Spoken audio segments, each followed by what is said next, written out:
The first bell arrived as a thin line of sound sewn through trees. It did not belong to wind or wildlife or river. It had that particular human precision the outdoors resents: clean pitch, quick decay, air biting for a fraction afterward, as if the sound had scraped it. The second bell arrived exactly 30 seconds later. The third, right on its heels by the same patience. On the fourth, the habit took hold, and the loop began to train the night. Counting became an involuntary act. Palm on the stopwatch, eyes on the darkness, breath measured as if exhaling on the even numbers could change the next strike. 30 seconds contains more time than a person wants when responsible for other people's sleep. In 30 seconds, a fire can find new air, a branch can decide which way to fall, a teenager can collect a bad idea and carry it quietly out of a shelter. Between bells, the forest swelled with everything it normally carries: leaves whispers, insects busy at algebra, the swallowed clicks of animals negotiating. But the sound reset attention each time it arrived, a small hammer telling the night that someone somewhere was keeping track. Responsibility had led me here and wouldn't let me pretend I hadn't arranged the conditions. The job for the summer was to shepherd groups of teenagers through a night away from the main camp, to let them fail and fix small things under supervision, how to lash sticks into shelter without building a sail, how to keep sparks from tasting what you sleep in, how to pack water that doesn't taste like its container, how to accept the kind of quiet that doesn't grant an audience.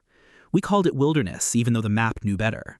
The loop the kids walked wound itself cleverly, doubling back, crossing its own scent, squeezing between a creek and a low hill full of ferns until the place felt remote enough for their nervous systems to believe in it.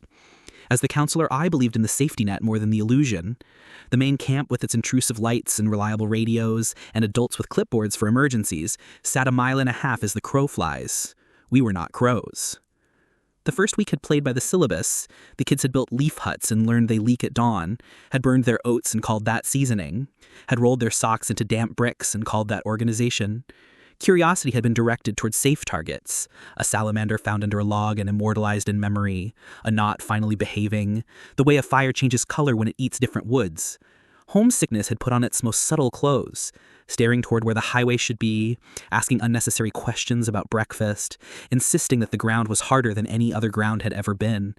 I had done the little weights and measures of adult presence, walking the perimeter like superstition requires, making sure every headlamp had fresh batteries, reminding someone in a calm voice that throwing a pine cone into the dark would always feel satisfying and always make someone else angry. The bell changed the room we were sleeping in. It came from a distance that didn't map onto any path I knew. Our area had no chapel, no town with a steeple, no seasonal fairgrounds with quaint pretend. The main camp used whistles and radios, and both had the decency not to pretend to be bells. No shuttered church sat in our woods waiting to remind the living